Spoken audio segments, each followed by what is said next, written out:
এরপর প্রশ্ন, আমি বিয়ে করতে চাই কিন্তু আমি মাদ্রাসায় পড়তেছি, পরিবারের অবস্থা ভালো নয়, বিয়ে করলে পড়াশোনা করতে পারবো না, আর বিয়ে না থাকাটা অনেক, বিয়ে করা ছাড়া থাকাটা অনেক কষ্ট হচ্ছে, আমি পড়াশোনা করতে চাই এবং এর থেকে বাঁচতে চাই, এখন আমি কি করব, আমার ঈমান আমল ঠিক রাখতে চাই। অনেক যুবকদের এই প্রশ্ন, কারণ যুবকদের চরিত্রকে ধ্বংস করার জন্য হাজার হাজার জাল বিছিয়ে রেখেছে শয়তান। আজ যুবকরা নিজেদের চরিত্র বাঁচাতে পারছে না, কঠিন হয়ে যাচ্ছে। যুবকদেরও করণীয় আছে। নাম্বার 1, হারামের জায়গাগুলো, ফিতনার জায়গাগুলো থেকে সরে আসতে হবে। আল্লাহ কোরআনে বলেছেন, ওয়ালা তাকরাবুজ জিনা, তোমরা জেনার কাছেও যেও, কারণ আল্লাহ জানেন এটা এমন একটা জায়গা, কাছে গেলে আর সে ফিরে আসাটা তার জন্য টাফ হবে। এই জন্য কোনো মেয়ের সাথে প্রয়োজন ছাড়া ইনবক্সে গিয়ে ইটিস পিটিস আলাপ সালাপ, কেমন আছেন আপা, বাড়ি কোথায়, কি খাইছেন, কোন দেশে বাড়ি, কি পড়ালেখা করেন, এই বেহুদা আলাপ শুরু করবেন। এরপর আস্তে আস্তে শয়তান আপনাকে নিচে নামায় ফেলবে, কোথায় চলে গেছেন এরপর টেরও পাবেন না। আল্লাহ রাব্বুল আলামিন এমনি এমনি পর্দার বিধান দেন নাই। প্রথমে এক নজর দেখবেন, এরপরে জল্পনা কল্পনা করবেন, এরপরে একটু নম্বর নেবেন, ফেসবুক আইডি নেবেন, হাই হ্যালো হবে, আলাপ সালাপ হবে, এরপরে যেতে যেতে কোথায় চলে যাবেন, আপনার পড়াশোনা ধ্বংস হতে পারে, ক্যারিয়ার ধ্বংস হতে পারে, সব শেষ হতে পারে, মা বাবার অবাধ্য হতে পারেন, অসামাজিক হতে পারেন, আল্লাহর নাফরমান হতে পারেন, অনেক কিছু হয়ে যেতে পারে, পরে টেরও পাবেন না। এই জন্য আল্লাহ তাআলা বলেছেন, আগে থেকে বাদ দাও। সেকুলার এবং ইসলাম এই দুইটা লাইফস্টাইলের মধ্যে পার্থক্য হলো, ইসলাম বলে আগে থেকে বাদ দাও, আর সেকুলার এই সিস্টেম বলে যে না, যার যা খুশি তা করো, যুবকরা যা খুশি তা দেখো, যা খুশি তা শুনো, সব আকাম কুকাম করো, আবার খবরদার কারোর উপরে চড়াও হইও না, নিজেকে নিয়ন্ত্রণ করো। How funny! এর চাইতে হাস্যকর আর কি হতে পারে? যুবকদের যৌবন নষ্ট হওয়ার জন্য যত ব্যবস্থা আছে সব রেখে দিবেন।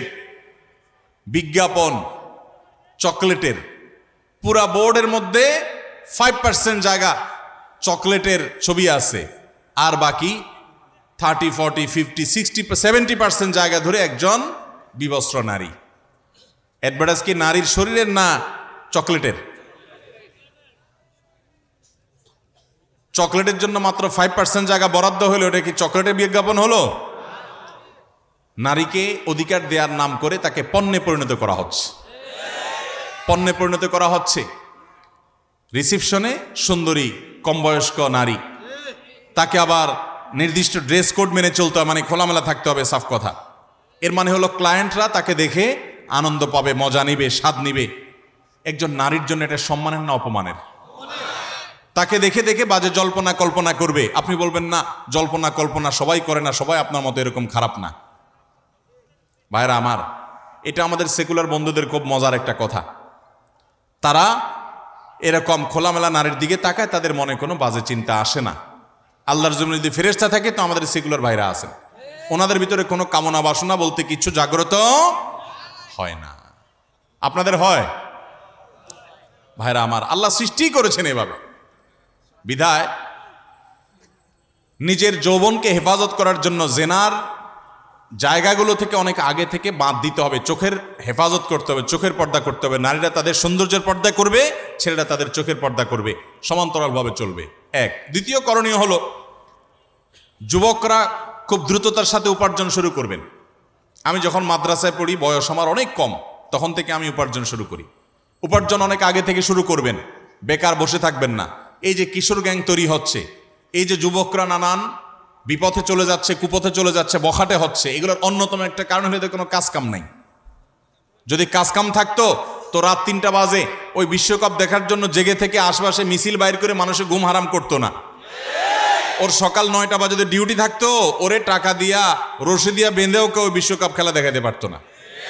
যেহেতু কোনো কাজ কাম নাই, বেকার, দেশে বেকারের সংখ্যা দিন দিন বাড়ছে, এই জন্য দেখবেন ফাউল কাজের সংখ্যাও দিন দিন।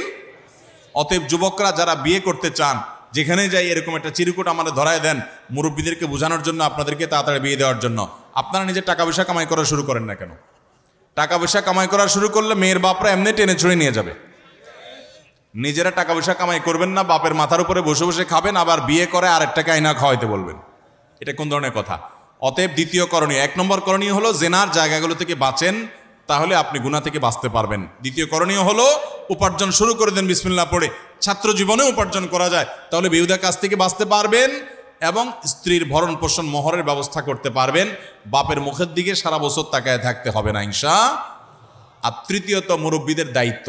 আমি সব জায়গায় বলি, বাবারা চাচারা যারা আছেন কান খাড়া করে শুনেন, আপনার সন্তান উপযুক্ত হওয়ার পর আর দেরি করবেন না। আপনি যদি তথাকথিত পায়ে দাঁড়ানোর নাম দিয়া ছেলেকে বুড়া বানায় ফেলান, 25, 30, 35 বয়স পর্যন্ত নিয়ে যান, তাহলে আপনার এই সন্তান তলে তলে যে জেনা, ব্যভিচার, মনের জেনা, চোখের জেনা লিপ্ত হবে, এর দায়ভার সে তো তারটা বহন করবে, আপনাকেও বহন করতে হবে।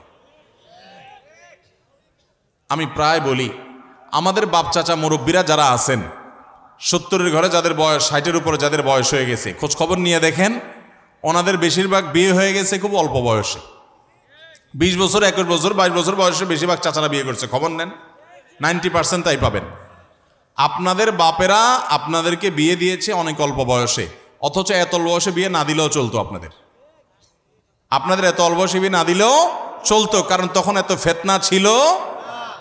এখন যত ফিতনা বের হয়েছে, আপনার চাইতে আরো আর্লি আপনার ছেলেকে বিয়ে দেওয়া উচিত, আপনার মেয়েকে বিয়ে দেওয়া উচিত। বাবারা, আপনারা জানেন না পোলাপান এখন কোন গলি গলি ঘুরে, কোন চিপা চাপায় ঘুরে, আপনারা জানেনও না। আপনি শুধু মসজিদে যান, বাড়িতে আসেন, আর মনে করেন ছেলে আইসা লম্বা লম্বা সালাম দেয় ফেরেশতার মতো।